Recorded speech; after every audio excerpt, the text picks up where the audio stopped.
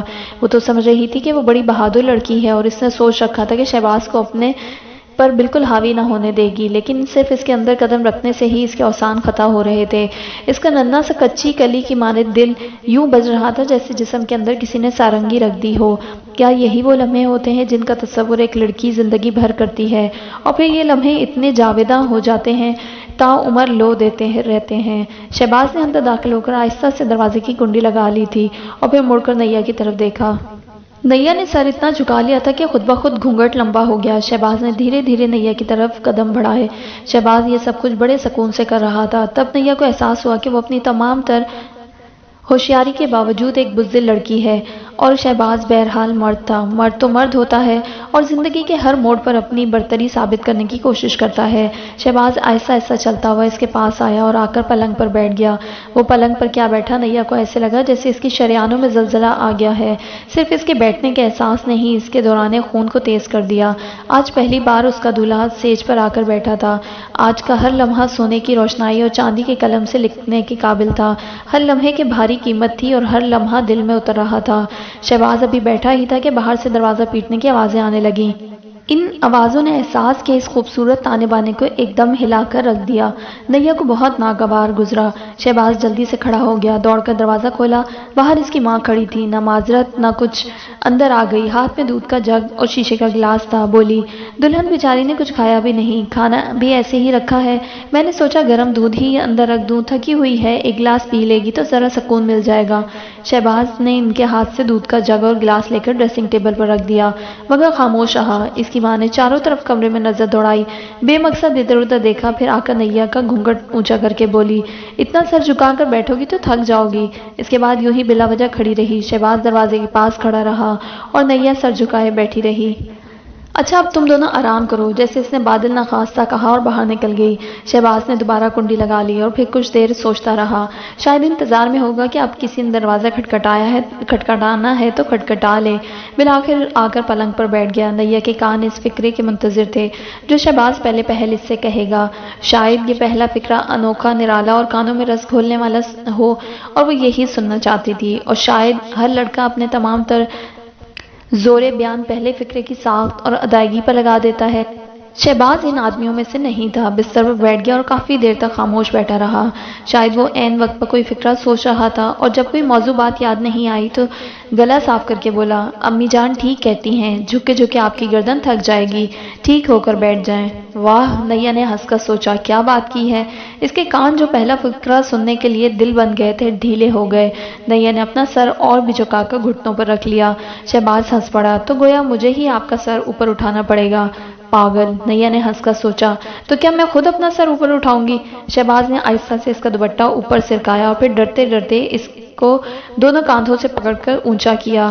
گو کندھوں پر اس کے ہاتھوں کا دباؤ بہت نرم تھا، مگر نیا اس کی پہلی بار